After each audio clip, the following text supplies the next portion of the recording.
You see this? I don't know. So Zakadis, are you still here? No, I interrupt. No, he's the one sharing. Okay. He's sharing it. How do I do now? He doesn't know to do it. No, I don't understand why Professor Zakadis is still. No, he's his own. Oh, okay. This is mine. Remove this the cord. This is mine. Yes, remove the cord. You have to remove the cord.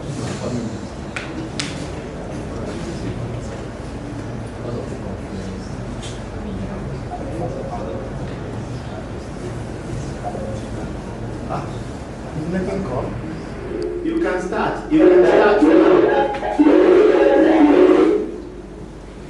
The same as yesterday. Okay. Anyway, I begin lecture. In the lecture yesterday, I have shown some examples, in particular binary randomizers, one dimension and two dimensions. Now we come to beyond examples to say randomizer with arbitrary distribution. Of course, we assume our movement, existence of our movements. Okay. First of all, we see only one random variable.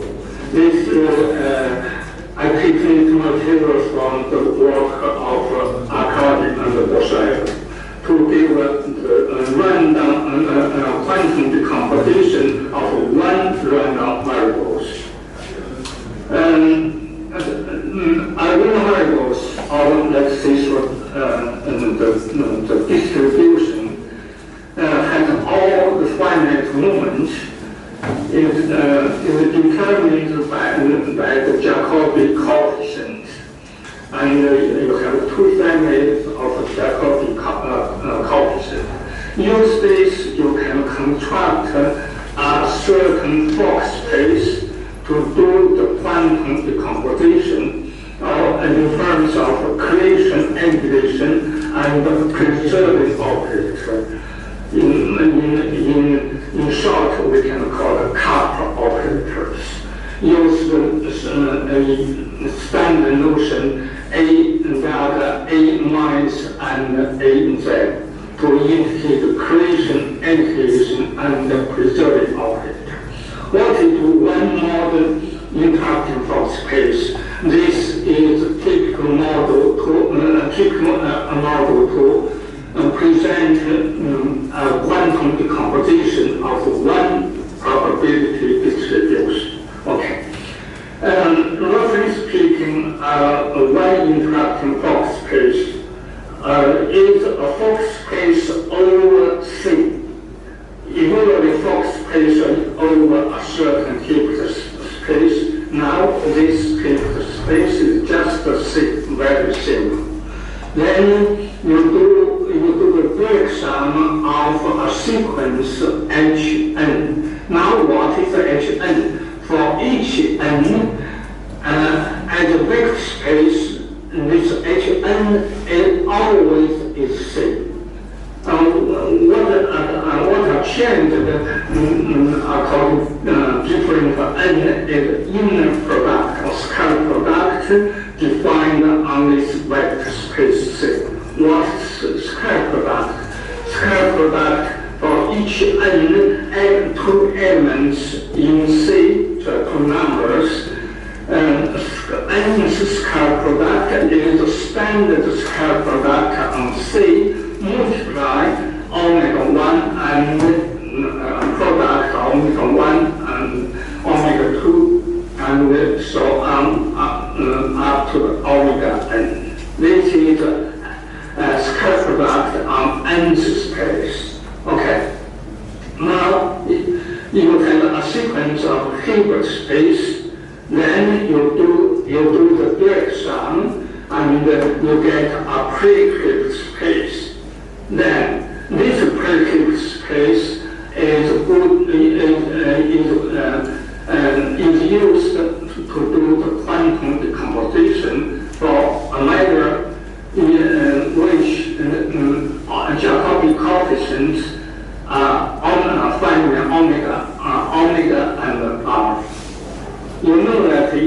from this definition, you see immediately in the construction of this space, we use only the family omega. Alpha is not used to construct this space. In fact, alpha is used to define the operator in them. Okay. Now, let's see some definitions of create, antedator, and preserving operators. Okay. And now on each Hn, let's return. Each Hn as vector space is just C. Of course, in C there's a very important number, number 1. Okay. And on nth space, number 1, we use this notation, phi with index n. This means number 1 viewed as an element of nth space. Okay. Now you see that in this case, you remember this is number 1, this is number 1. You see this definition of scalar product. X number 1, Y is number 1, just this product of omega, index from 1 to n. As an intellectual of Roger Cardiff has used this, let's see, standard notations many people use. Okay.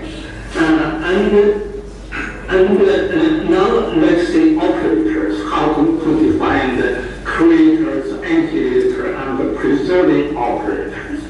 I use these short notations to see these operators. First of all, A data creators is defined for each n, bring free n, the number 1 in n space to the number 1 in n plus 1 space. This is the definition of creator. And the definition of antedator is defined as adjoint, a conjugate of creator. Then in this model, very simple model, you can calculate easily. It's defined as a conjugate of this creator. You calculate easily. It brings number 1 in n plus 1 space to number 1 in n space multiply omega n plus 1. Also, this operator antedator A minus bring the free zero. One can call free zero as y human. Okay, bring one to 0. This definition creator and antedator. Preserving operator one defined as that way.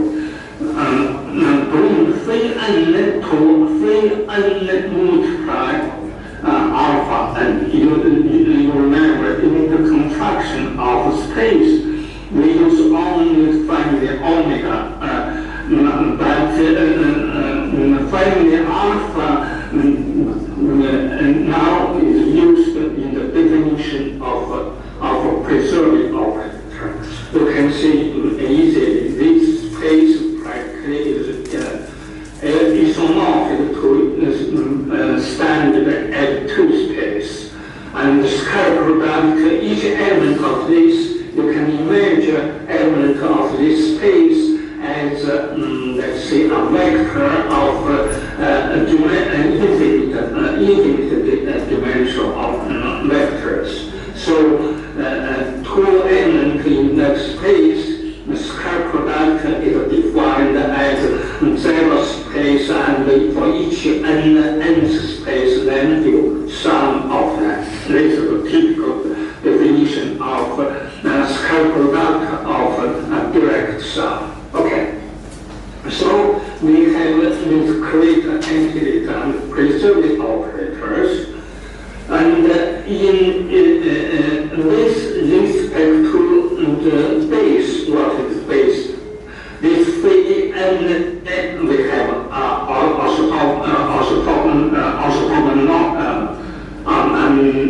no, now it's wrong. It's orthogonal but not normal base.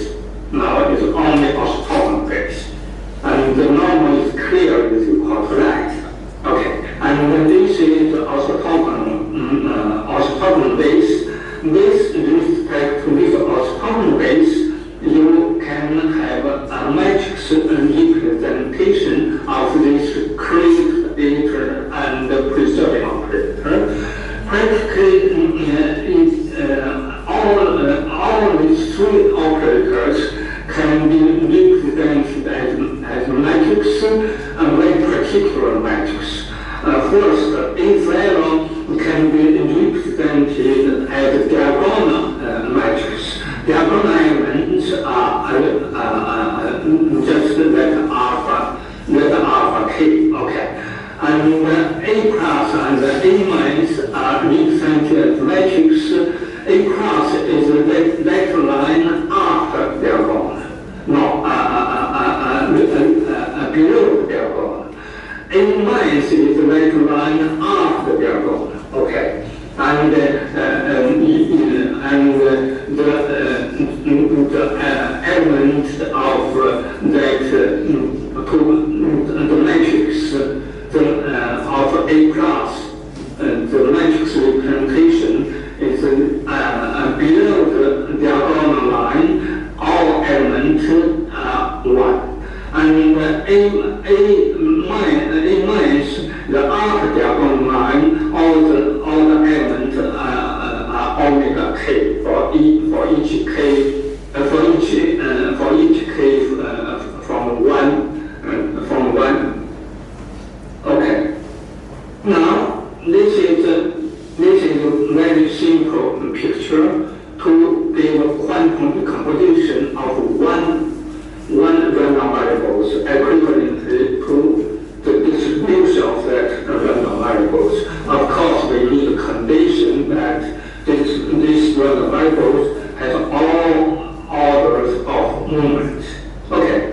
Now we see more random variables. Then, if you want to see more random variables, okay, this part I do not come to any detail. I just show you the main idea, how to construct a quantum decomposition, a certain Fock space as a quantum decomposition of some random variables. These random variables are assumed independent. This independence, I want to say classical independence. Then in next lecture, from next lecture, I show how to construct quantum decomposition by using Fock space of many random variables with some algebraic independence. Okay. Now we show, at first step, we show this construction of quantum decomposition by using Fock space, by just considering the case of random variable are classical independence. I can say I do not come to any detail. Also, one part of the material I use here from the lecture of Lucia Cardi, I understand that he will explain the standard Wilson Fock space. Okay, so many things one can understand from that Wilson Fock space.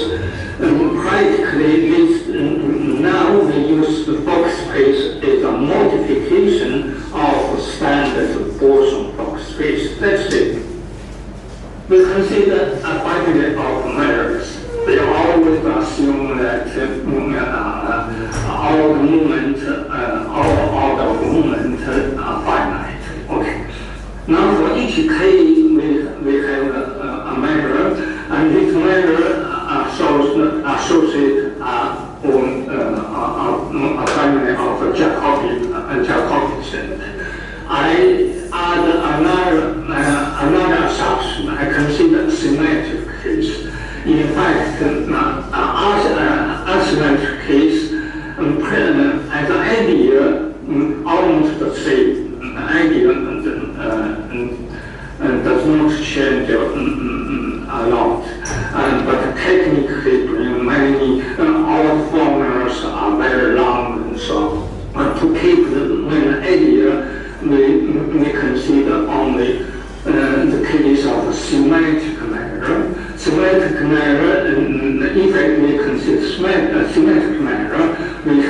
only one family of Jacobi coefficient. That family alpha and all alpha are equal to 7. Okay. Now for each measure we have Jacobi coefficient omega with index I from 1 to infinity. Okay. Now in classical case, what means independence? In practically here I do not use the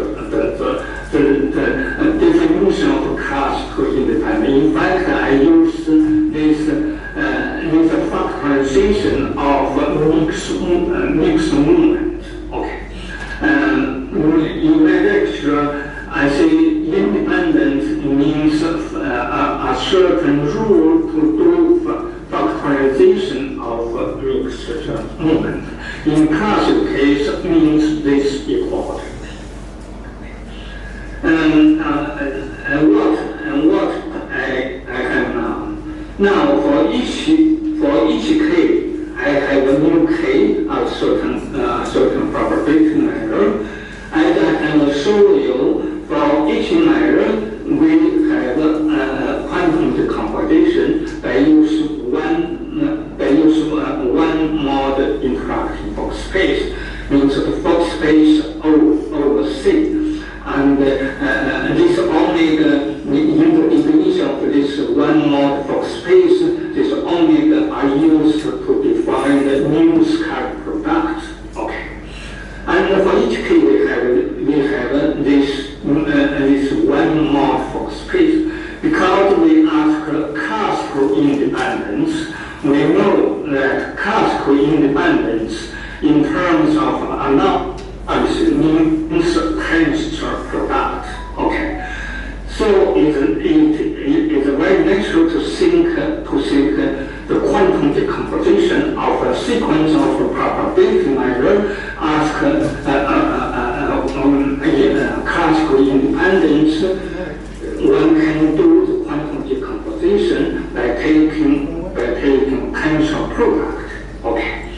Now we see what should be this tensor product. This tensor product, we recall that because this at Higgs space is one dimension. At one dimensional case, the tensor product of n-fold tensor product, symmetric tensor product for n-fold, all the same, equal to that same. Okay, because it is one dimensional. And due to this factor, so this as a vector space. This first we have a vector space means direct sum of C, direct sum of C. Then we introduce a new scalar product. As vector space, just a direct sum of C. Okay, now remember this factor. As a vector space, one mod interacting Fock space is just a direct sum of C. So this and for each C and C n-fold of symmetric tensor product of C are the same. So these two spaces practically are the same. Okay. And in fact, each nth space of this one mod scalar product, one mod interacting Fock space is equal to nth space of this symmetric Fock space over C. Okay, each this equal to this symmetric Fock space. Take the tensor product also the same. Okay, on the other hand, we see what is this tensor product. We know general result. I guess said in the lecture of Luigi Arcadia about standard Gaussian-Fock space, he will give this explanation. Okay, what? If we consider the sequence of vector space and start from this vector space, we construct for each n the symmetric tensor scalar product. Then we make a direct sum, so we get the standard symmetrical Fock space. Then we take the tensor product for all k, for all index k. A result about the standard Gaussian-Fock space is this tensor product of symmetrical Fock space over a certain Higgs space, isomorphic Gaussian-Fock space of direct sum. Okay, and we use this result on our case. We have this C is like this general case HK, so this one use this these two spaces are isomorphic, and so you have that this tensor product equal to this tensor product of symmetric Gaussian-Fock space over C, and isomorphic to the Fock space of the direct sum. So, and imagine this direct sum gives you a vector space comparably dimensional. Okay. This gives you an idea what type of Fock space you used to give a quantum computation of a sequence of random variables, and these random variables are classical independent. The answer is to use a multiplication of standard Gaussian-Fock space. Multiplication, what I want to say, to define the vector space is just a standard symmetrical Fock space over a certain edge, and we can imagine as this direct sum.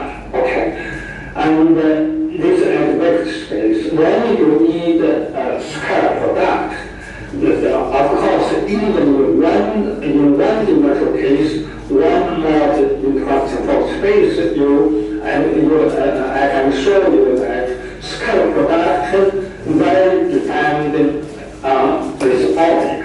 If you want to do the quantum computation, now you can imagine that for this sequence of random variable equivalently, for sequence of distributions, nth scalar product, you must introduce a new scalar product. This new scalar product depends on this family of Jacobi coefficient. Algebraic structure is standard Gaussian-Fock space, and to do the quantum decomposition, you need introduce carefully on each nth space a new scalar product. Repeat anyway. In the level of algebraic vector space, we have just standard symmetric Fock space, or equivalent to Gaussian-Fock space. Okay. Now we have a picture, just a picture, and here there is not any technical treatment. Just a picture how to do the quantum decomposition of a sequence of classical, a sequence of independent random variables. This independent and classical independence. Then a natural question you can ask yourself, if instead of classical independence, I consider other type of independence, namely some type of algebraic independence, what do I do to give quantum decomposition of a sequence of a distribution by assume some algebraic independence. Okay, now I can show you the next. Okay, how do I do this? Press down. I show how I come to R5. How do I do?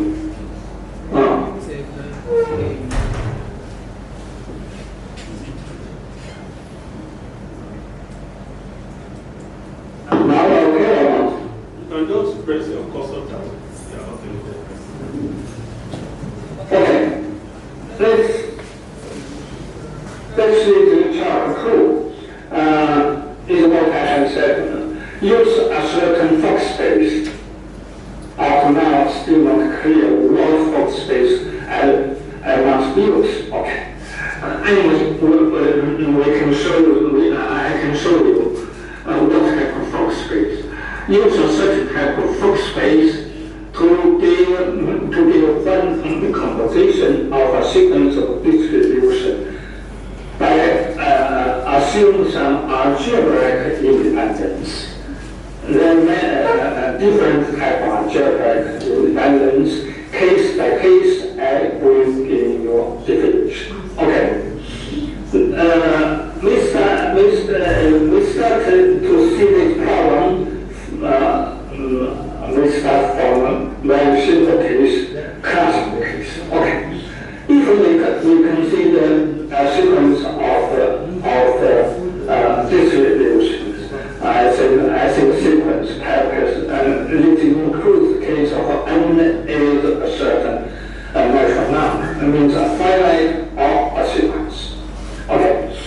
Then assume that this distribution of random variables is K.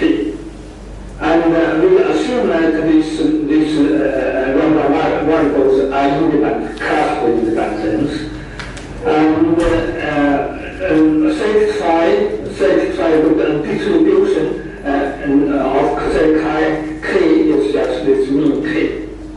In classical probability theory, we know that always can construct a certain probability space, namely omega bring as with Rn, and the sigma algebra is a product of sigma algebra, and the measure is the tensor product of that, and that marginal distribution. If you take a big probability space, and on this probability space, you take what's called a trajectory process, or some people call it coordinate process. The definition is bring each element in this Rn. Okay, you can see that a generic element of this you can view as a vector. Okay, and bring these vectors to the case coordinator. So that is really called coordinate process. Okay. This process and this family of random variable, this is a certain result one can study in the probability lecture, in lecture of the probability theory, and what this sequence of random variables with respect to this probability measure, the distribution is just mu K. And also these random variables with respect to this measure, this probability measure P, and these random variables are independent, classical independent. Okay. And decomposition, I have shown you just as a picture to use interacting symmetric Fock space. One can do quantum decomposition. Okay. As a next step, we consider immediately this question. Instead of classical independence, now we ask other type of independence, a certain algebraic independence. Also, we ask, practically, we ask a question like this, to construct a Fock space. Okay. And another of that tensor product of many one-mode interacting Fock space, namely interacting symmetric Fock space. As another of this, we construct a Fock space such that on this Fock space we can define for each K, we can define the creator, antilator, and if you consider non-general case, also define the preserving operator AK. Okay. And such that this Fock space creator, antilator, preserving operator are well defined for each K. And such that this property, with respect to the vacuum state, this sum, the sum of kappa operator, this vacuum distribution is just this mu k. I call this as a marginal property. And also, this sequence of operators, kappa operators, as k runs over in a certain cycle become a family, ask this family with respect to the vacuum state verify a certain algebraic independence. Okay. In particular about this independence, we consider effectively many algebraic independence. We consider these three, I don't know how to count 3 or 4, because this monotone and anti-monotone, one is very similar to another. In fact, we have all these 3. Okay. There are many other types of algebraic independence. So we focus ourselves in this case. Namely, to take this algebraic independence, we want to construct a certain Fock space. This Fock space for each K we can construct create, antilator, and preserve the operator, such that we verify this marginal property and this independence. Okay. This is the question from Mahat's position. Okay. I consider once again, in order to understand my idea, I add this assumption. All the mu probability matter are symmetric. In this case, Jacobi coefficient, only one family of Jacobi coefficient. Okay.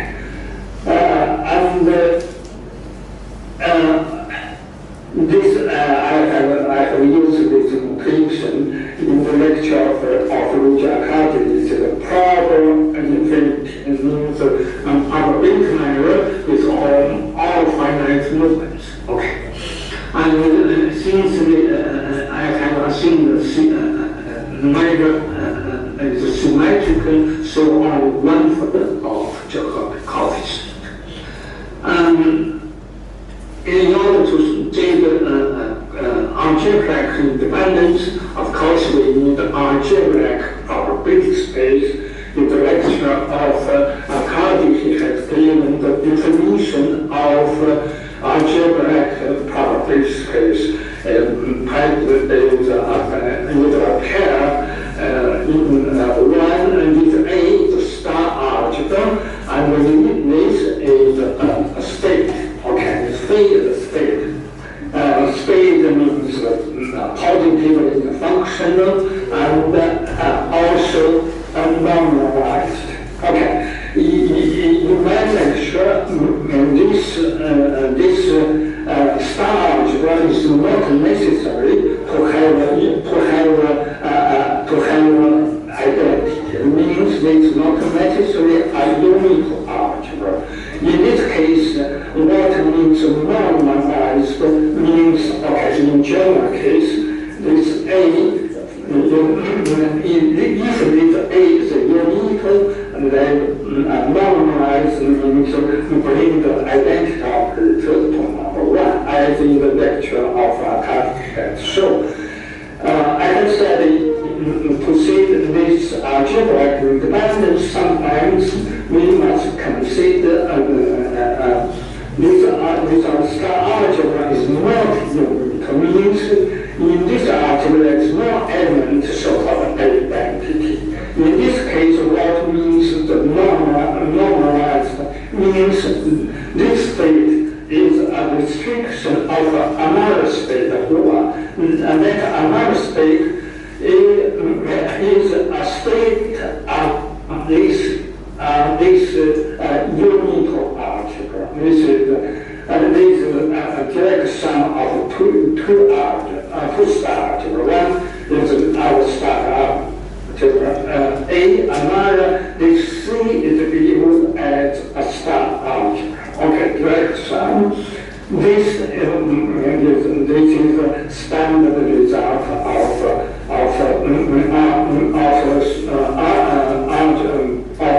algebras.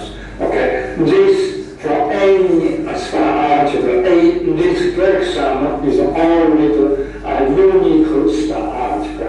Identity, what is identity? Just the pair, the first is 0, the second is 1. That is identity of this star algebra.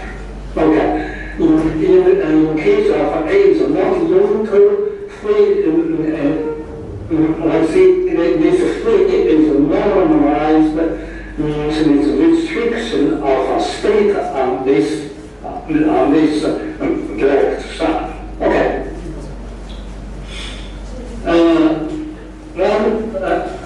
At the first section, I want to see that I can see in my question to construct a certain Fox space. Okay. First of all, I show that this Fox space cannot be very simple. What I want to say. First of all, this Fox space cannot be symmetric Fox space. Means one must have some non-commutativity. You consider symmetric Fox space or create any person. As symmetric tensor product are commutative. Okay. If you want to do the quantum decomposition to realize also algebraic independence, you need no commutativity. Okay. To understand this, we see that the simple example, we see only we consider n equal to 2. It means we consider only 2 random variables. Okay. Number 1. In this number, I show you that if you start from algebraic probability space, then you consider A1, A2 sub-algebra of this A. Now you ask, with respect to this state, you ask Boolean independence of these two algebras.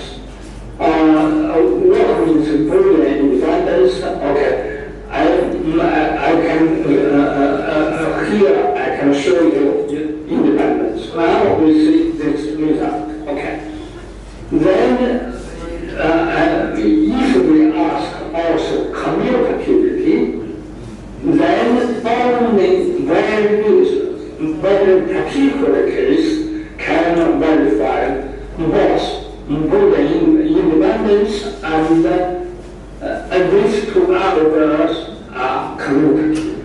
Namely, if you want to consider a general case, commutativity you cannot assume. Okay, if you consider commutativity of this type of independence, only very particular case can verify. Okay, this limit 1 means this result. Okay, let's see. We assume Boolean independence. I can show you later what means Boolean independence. It's one of independence, algebra independence, very easy to understand. Okay. And ask also commutativity between these two algebras. Okay. In this case, we assume Boolean independence commutativity, then these two cases must take. First possible case is the restriction of the state on one of these two algebras is true. That is zero, always zero. For some of index or restricts on one or restricts A2 must be true. Okay. Another possible case is for any k, for any element, two elements in this AK, and phi of a product is always equal to the product of phi. That means with respect to this state, any element in AK can be 1 and 2. Factorized. Okay.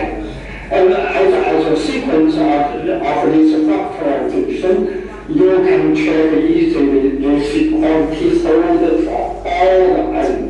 And this equality practically means that with respect to the distribution of x is just a Dirac distribution. Okay.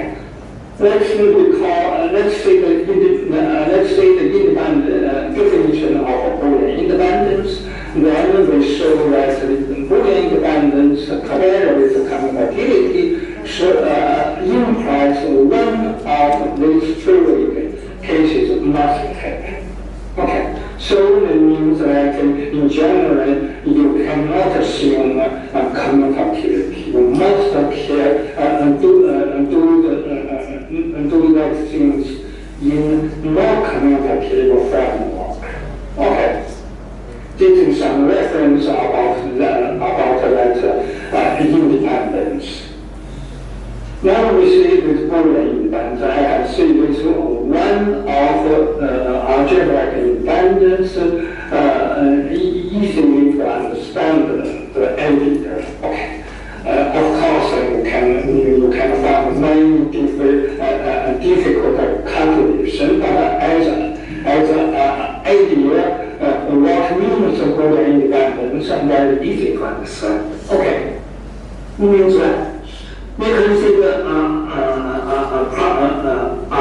algebraic probability space a sequence of sub-algebra of this A. This is finally is Boolean independence, also the A, Y, 2, and so on are Boolean independence with respect to the state. You have to be simple. I wrote phi bi with respect to phi Boolean independence. Okay.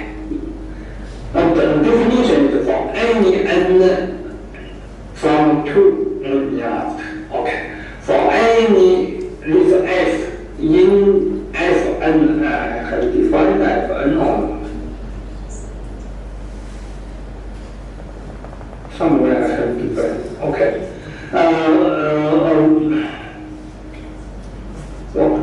Where? Okay, I can explain what means this Fn. Here I define. Fn is such function, is a set of such function defined on set from 1 to n, bring the value in a set of natural numbers.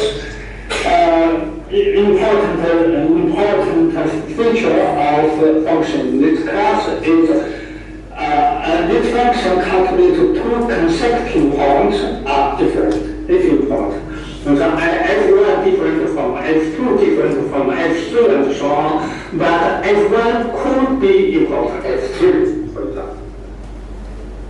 And for each such function in this Fn consecutive different recorder, for each element in the algebra with index F1 with index Fn and so on, we take element x1, xn.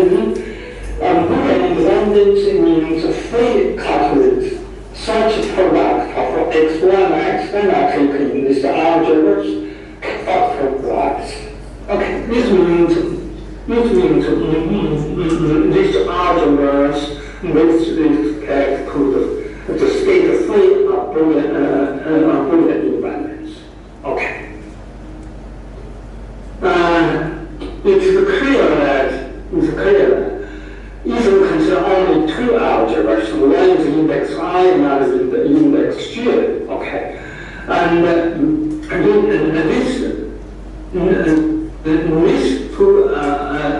these two algebra, if they are Boolean independence, and just this equality, just this equality formula 2, take n equal to 2. Okay, here x in one algebra, y in another algebra, so these xy belong to the different algebras and different sub-algebras, so the definition of Boolean independence gives factorization. Okay.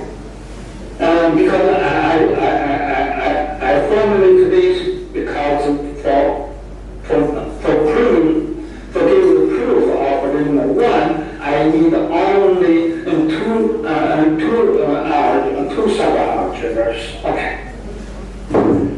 This is the definition 2 practically is a continuation of definition 1.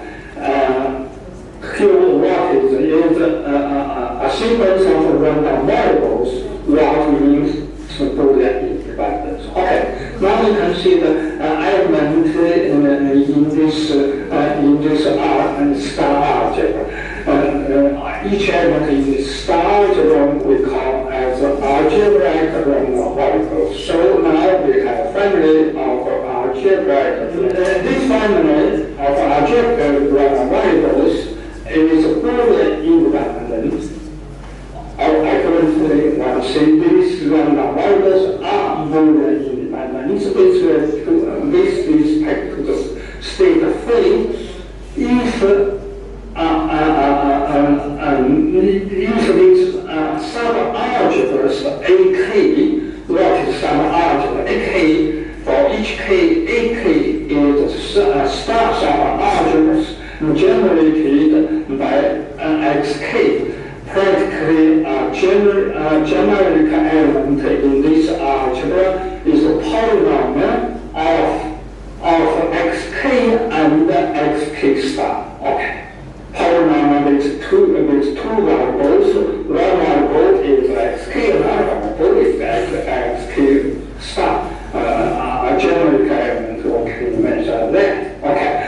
And we see that this sequence of random variables are Boolean independence means this sequence terms of star algebras are more independent.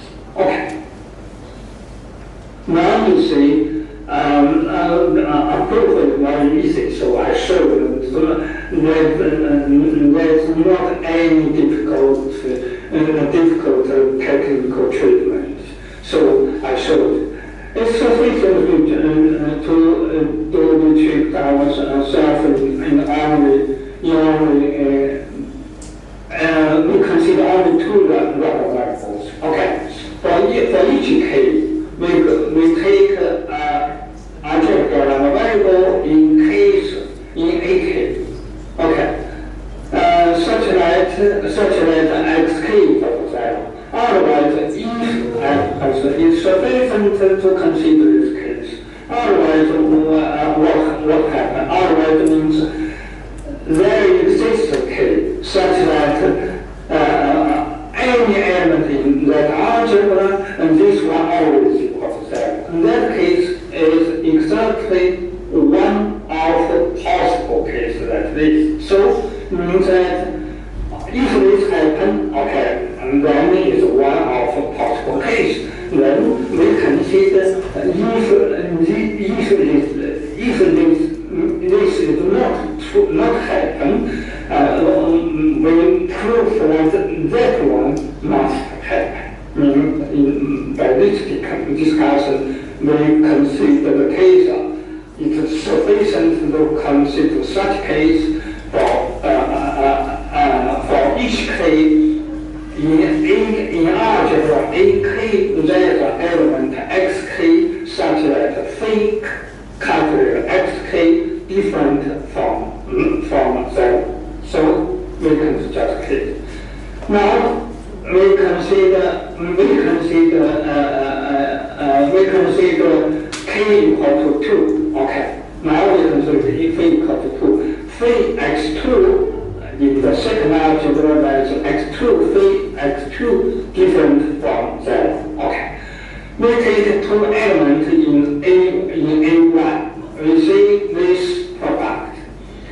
Because thanks to the Boolean element, this is in the first algebra, and this in second algebra, this in the first algebra. So and this in A1, in A2, in A3, index of this A are consecutively different. So we use definition of Boolean independence to do the factorization.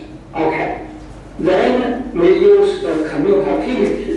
We said the two algebras are commutative. If commutative, we can exchange these two y and x2. Okay, we found this. Now this product of y and z, we view as one element in this algebra in1. We have fully calculated product of element in x2 and element in A1, element in A2.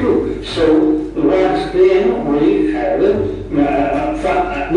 this factorization. So we have this result.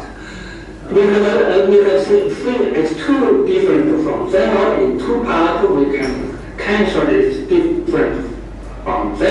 What we have obtained is free calculate product of two elements. It's two elements in A1 can be factorized. Any two elements in this algebra A1 can be factorized. Then in discussion of induction, you can show that any product you write y and power n.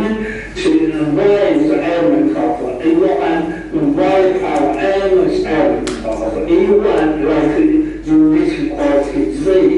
So you have this factorization. And discussion of induction, you continue this, you found this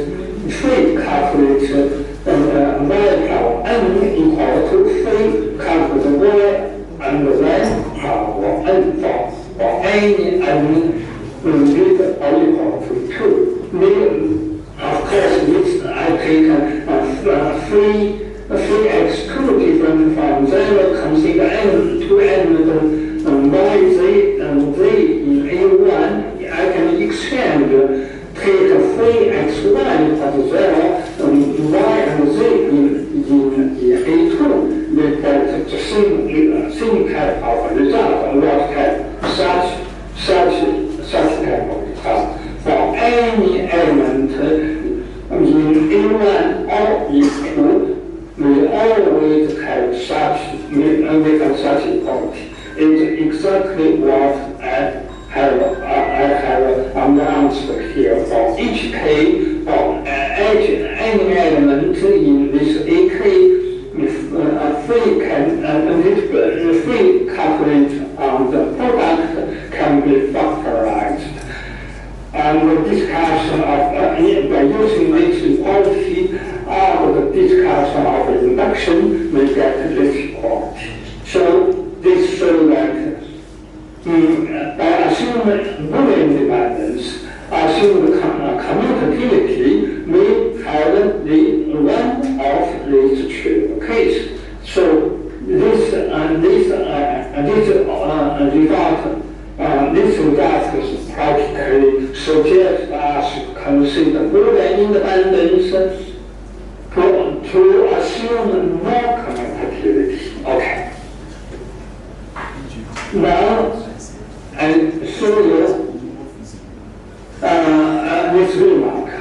Here I have not formulated the result. What?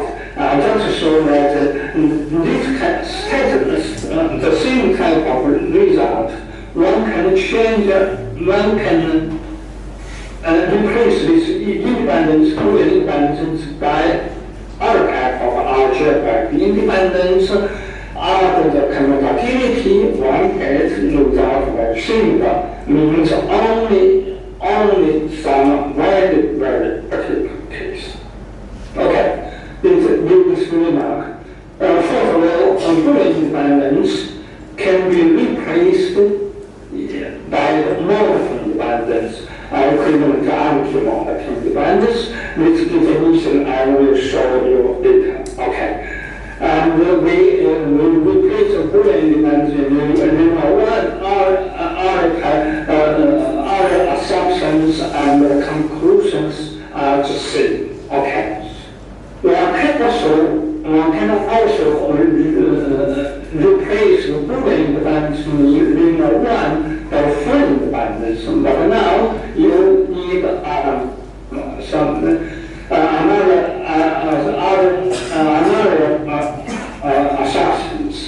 These two algebras, A1 and A2, share a common root.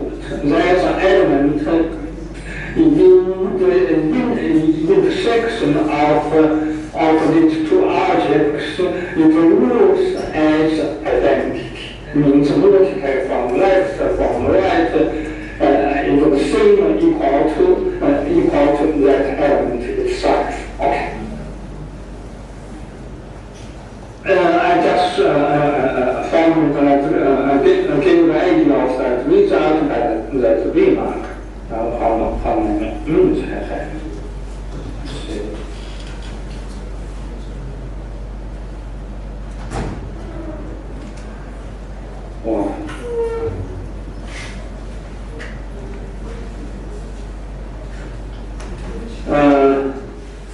How many? I have almost 10 minutes. Okay, I can continue. Now let's see, to consider that algebraic independence, in particular, Boolean independence and monotone independence, similar anti-monotone independence. Also, we have a discussion of identity. For free independence, we can assume an existence of identity also without identity. But from Boolean independence and monotone independence, discussion of identity are very important. Okay, now let's see this. Hello? This is Hello? this improvement will still algebraic probability space to some algebras. Okay. If we can Hello, Professor Ezekiel.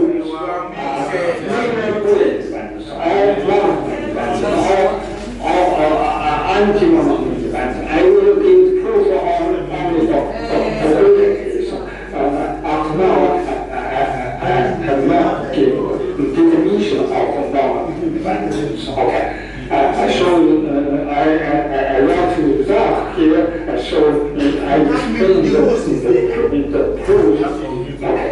And I will consider the rule independence. Okay. And easily verify its independence, easily share the common identity. Then for any k equal to 1 use the microphone and always have these properties. Hello, Professor Lu. Yes, you have spent 1 hour. So around up in 5 minutes. Yes, sir. Okay. Yeah. So in 5 minutes, so that we can go. I must stop here. Yes, in 5 minutes you can run up. You have spent 1 hour. 5 minutes. Okay. You see, also in this case, you see that identity very influence in the case of the Boolean independence and the non-independence. If you consider two algorithms, Boolean independence or non-independence, if you assume that we have a common identity, only these theories, okay. So this means that if you want to consider Boolean independence or non-independence, in general picture of this, you must consider general picture in which any two subalgebras has no common identity. Okay. Alright, you have this short case. Now, I show you. Okay, the proof is very easy. If we have common identity, means that the elements of the identity, multiplication does not change anything. Okay. Then we see this free coverage product. And since this is identity, so we can add identity product within the C. Now, these two elements, x1 and y, we take in A1. And A1 and A2 are common base, means this identity I can view as element of A2. And so we can free calculate the product. This element in A1, this element in A2, this element in A1, so independent primitively to factorize. In fact, here one must add free calculate on the identity, free calculate identity of 1, so we get this point. Once again, you get this factorization, means we have proved this point. If we have full independence, if these two subalgebras share a common identity, then must happen this means we have a rather trivial case. Okay, so this suggests us to consider Boolean independence or non-independence in case of without common identity. Okay, I can stop my lecture here. Okay, thank you very much. Yeah. Questions? Please let's give Prof a round of applause.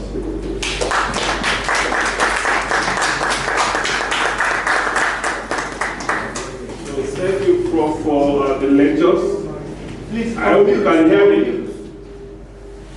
Can you hear me? That's Please unmute. Have you observed me? Very good.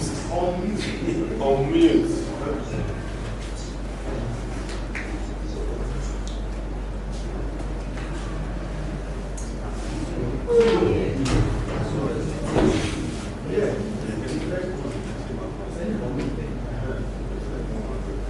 Can you hear me, Prof?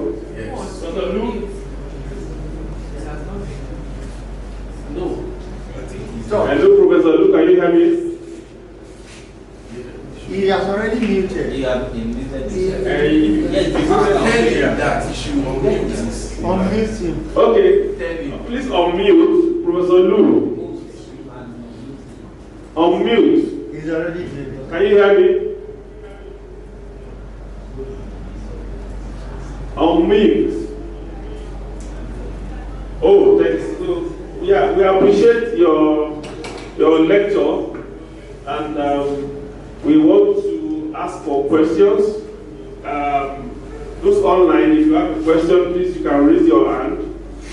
And those in the class here, please let's identify for questions on the lecture Professor Ayoola. Anyone?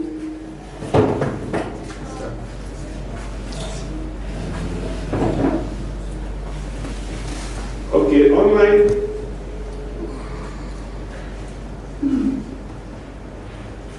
Okay, I have a question.